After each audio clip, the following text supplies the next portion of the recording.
Looking for clarity and confidence when it comes to decision making for your business? You've come to the right place. You're now listening to the Atomic Business Coaching Podcast.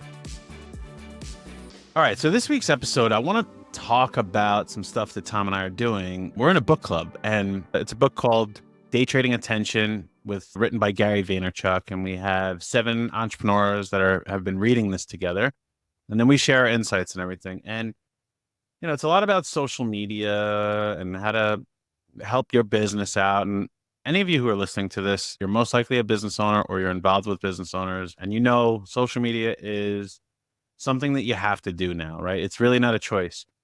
And some of the things that I've taken away from this aren't about the tactics. They're not about, the best usage of things or what works and what doesn't work. What I really have been taking away from this is it's kind of been bullshit. And I don't mean social media. I mean the way that Tom and I use social media, the way that I've watched many of my clients use social media.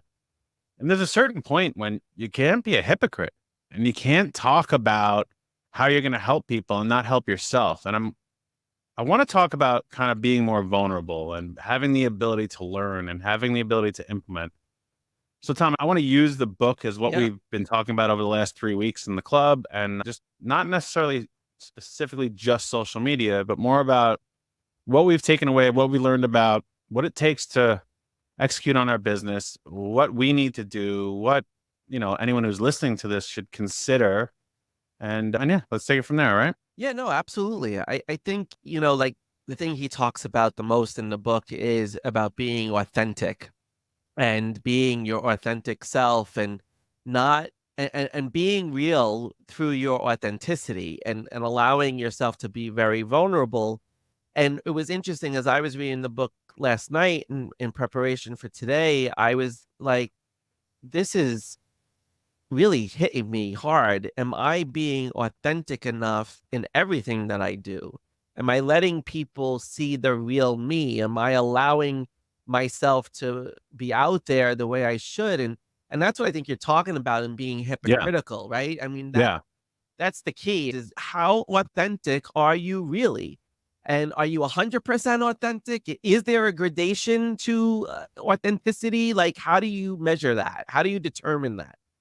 And I think that, that's the part that hit me the hardest as well. I'm glad it was for you too, is that, I feel I'm pretty wide open in our coaching, and I share stories of things that are very, personal. They're useful in this situation because I'm trying to use stories to help people understand where they're at and where they can go.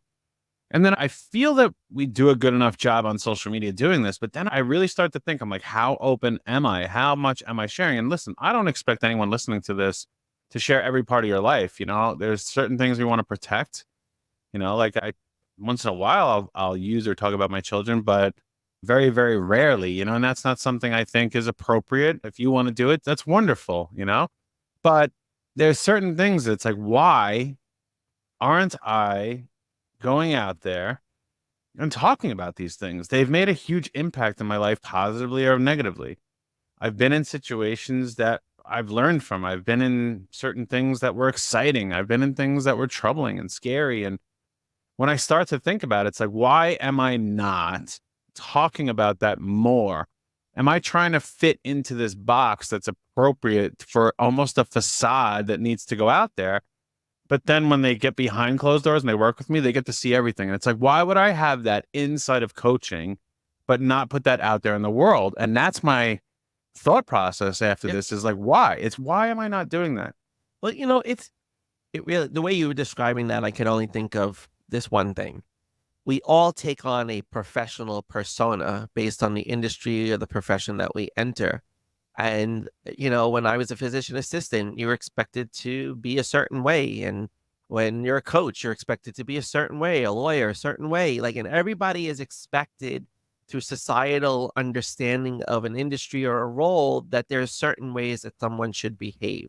And there's such a emphasis from society on, if you're in this role, you should behave this way. But what we all forget is that we have freedom of choice, and we have free will, and we're all human beings. And the professional way of being or behaving is not necessarily the authentic way of behaving. And it depends on how much you let those societal constructs influence your behavior. And I think that's what takes away the authenticity, right? Like any Yeah. limit that you put on who you truly are is going to be impacted. You have to remove the limits. You have to remove not so much the boundaries, but you have to allow yourself to be your true self and not have to succumb, and I use that word specifically, and give into it and die to it to be something that you're not. And I think that's what most of us struggle with. It's interesting that you say that because you're right. There's these personas that are thrust upon us through society or a job or a university you went to or a team that you're on or whatever it is of being a parent. And when you really start to dig into this, and what I'm seeing is a lot of people out there on social media who are business owners, they usually worked for somebody else before that. They kind of had to conform to that culture, that model, that expectation. Right. And it might be, I mean, for me, I haven't talked about it a lot, but I have other businesses that are in a very regulated industry in finance that have put me in a position where I have to be super guarded in everything that I say, but not when I'm over here, not when I'm doing this, and not, it's not to like share every little detail, but there's aspects of what we all do every single day that are useful. And there's someone else that may want to hear that. And, long time ago, this is in my 20s, used to go out, to Manhattan, go to the clubs on Saturday nights, and we'd always come back like 4 a.m, and you kind of had breakfast together. And there was this one guy, he was super drunk, and he said he was just, philosophizing, and he's like, I am who you think I am, Adam. And this Like a 4 saying a.m. stuck with philosophy me. session. Yeah, it stuck with me forever. So I'm going to say it again. I am who you think I am. And the thing is, well, who do I think I am? Because if I really am who you think I am, that's what I am in this moment. And I know that's a little confusing, but we get to choose, as you said, Tom. We have this freedom to be what we want on social media, to be what we want at barbecues, to be what we want with our clients. So why do we leave pieces out? Why do we do that? Why are we not just being who we are so people don't have to think I think I'm something? They'll know I am something. And that is really what struck me the hardest through reading this book is, yeah, there's awesome tactics in there. And he's, an authority in the space, and he's telling me things and confirming things I've heard. But that piece is like, hey, there's value behind who you are and what you've done. Feel free to share it with the world.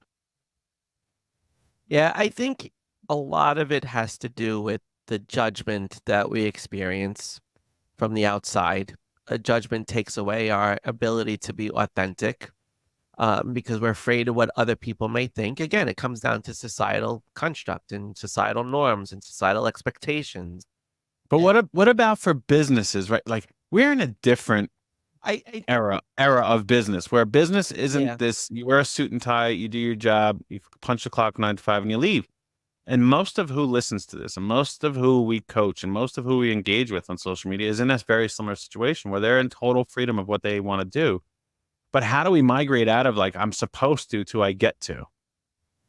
That's very hard. You're supposed to versus you get to, it's really a lot of business owners, I think, look for the success or the validation that what they get to do has been proven and it's not a supposed to do, right? They're trying to find the thing because what do business owners want? They want evidence. And like we talked about in a recent podcast, they want evidence to have the confidence to get to do the thing that they want to do.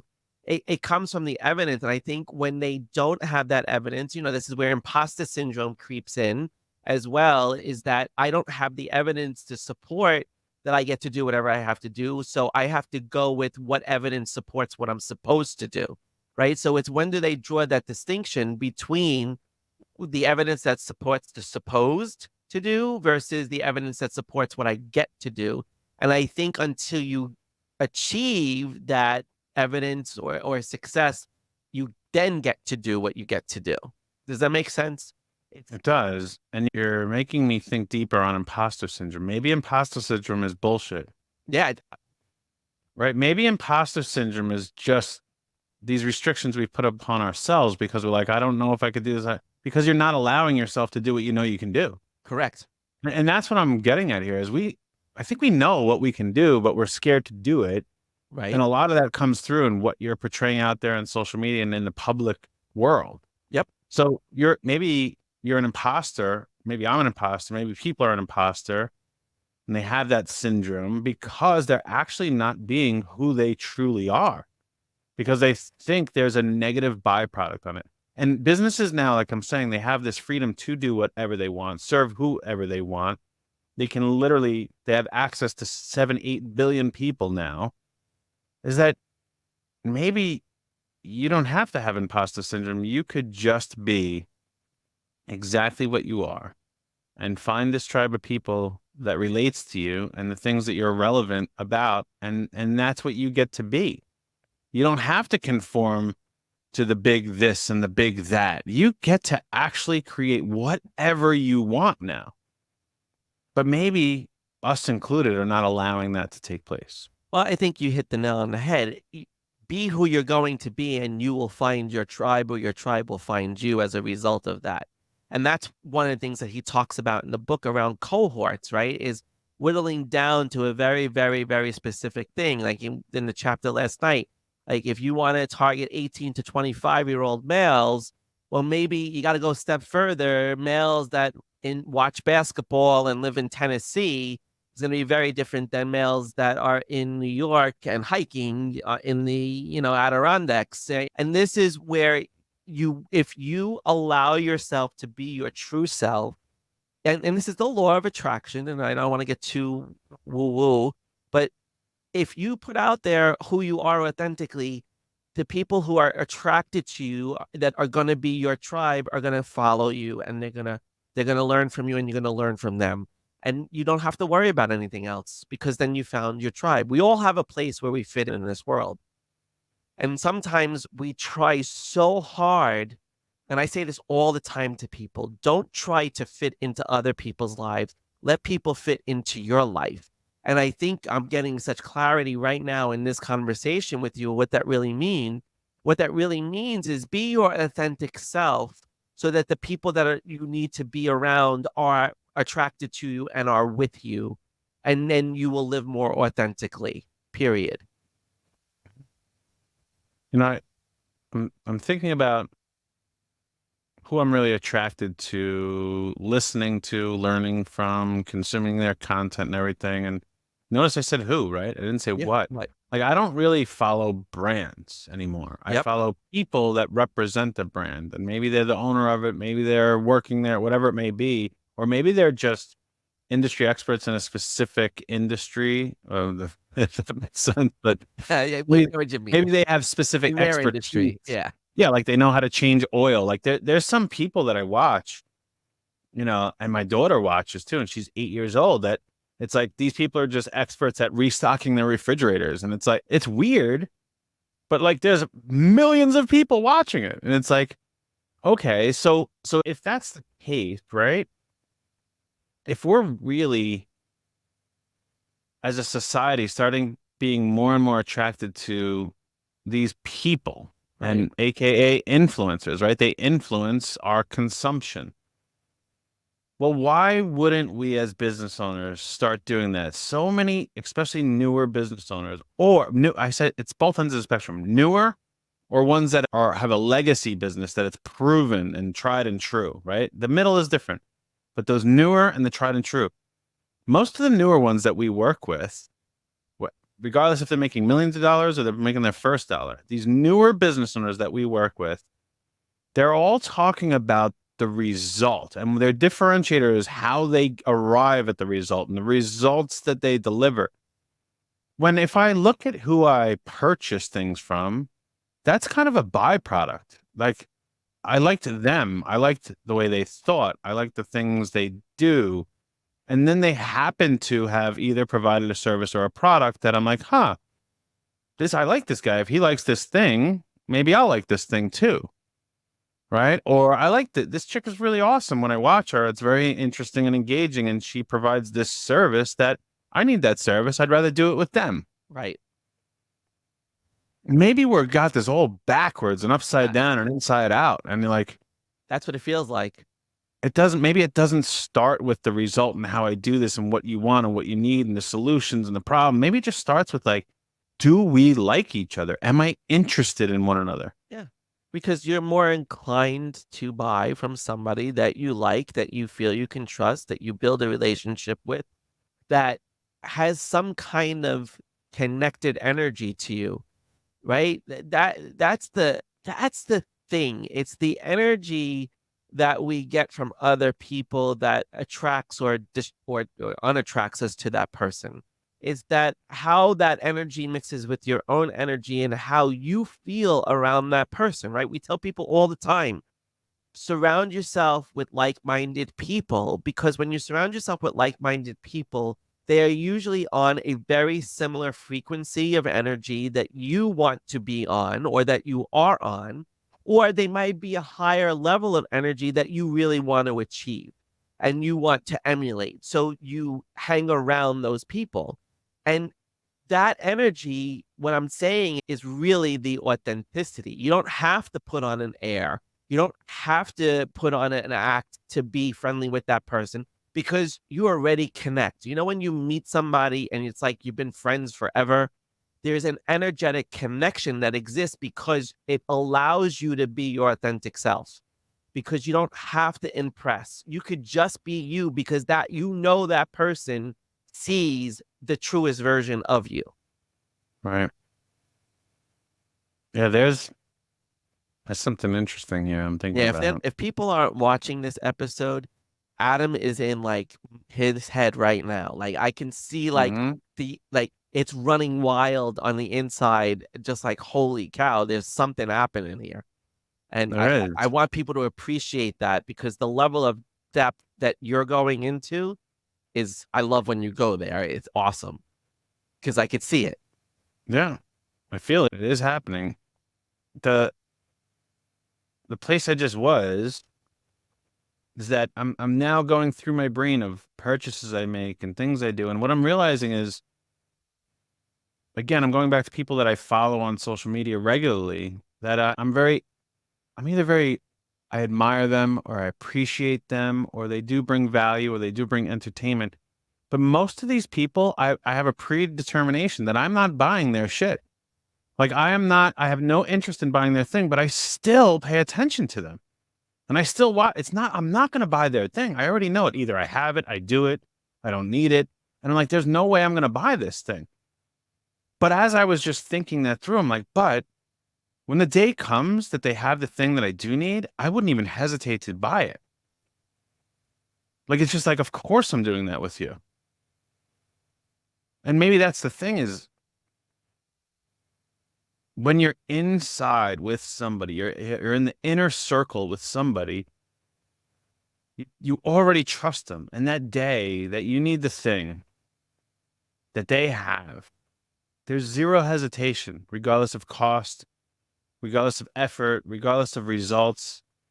You're just like, I'm in it with you already, and thank you. I appreciate that. Here's my money. Right. With no other question. Mhm. And I think that is what I'm struggling with. Have you and I really done that, or are we just focused on results and problems and solutions? That's an interesting question. I would say I think we've done both. I think we've done both. I think when we meet with people one-on-one, we always are there to help, and we usually offer some kind of help. But the level of connection takes time to develop. Whereas when we're in our group with all the people in Project 2740, we are really focused more on getting them results, but helping to build a relationship with them, so that when they get to that point where they need us for more, it's the no-brainer choice. right? It's kind of like, like, oh, like it's also like when I think about networking, we do this all the time in networking because we have always approached networking, and you taught me this. We've always approached networking with how can I help you? And we really, and I know you and I both firmly believe in it's about helping somebody else. And when we say that to people that are first timers to any of our networking meetings that we have, it's an eye opener for them. And I think it changes and makes it more successful because we're not attaching to the result and buy my shit, or I want you to Right. buy my shit. And that's really, I think we live and try to, and here's the thing. I think we try really hard to be as authentic as we can in those situations to help the people so that when they do have a situation, they think of us and they say, yeah, I got to have those guys help me out. Yeah. Right. They When were they only realize focused. like, oh, I could use them or I could. Right. And that, and I think you're right. We do both. And what I'm questioning now is why, if we do both, why am I not doing that more in these town squares, so to speak, of Yep. LinkedIn? I'm spending most of Yep. Atomic's time on LinkedIn now. Yep. I don't really do much on Instagram, and we have our podcast here, obviously, and other things, but it's maybe I have to approach it from, I'm just not friendships, but I don't even know where it is, but it's just this more openness of my general experience and philosophies and opinions and views on things. And then if those people end up saying, hey, I'm interested in this person, and then the day comes, they need the thing that I do or that we do or that we create in the future, there's no real question for them. They're just Correct. automatically doing it. Correct. I'm going to leave it on that, man. I 100% agree with that. Whew, big episode. That was a good one. Your wheels were fucking spinning, man. Crazy. Hey, thanks for listening. We appreciate this. Share this with somebody who needs it. Thanks, guys. Bye.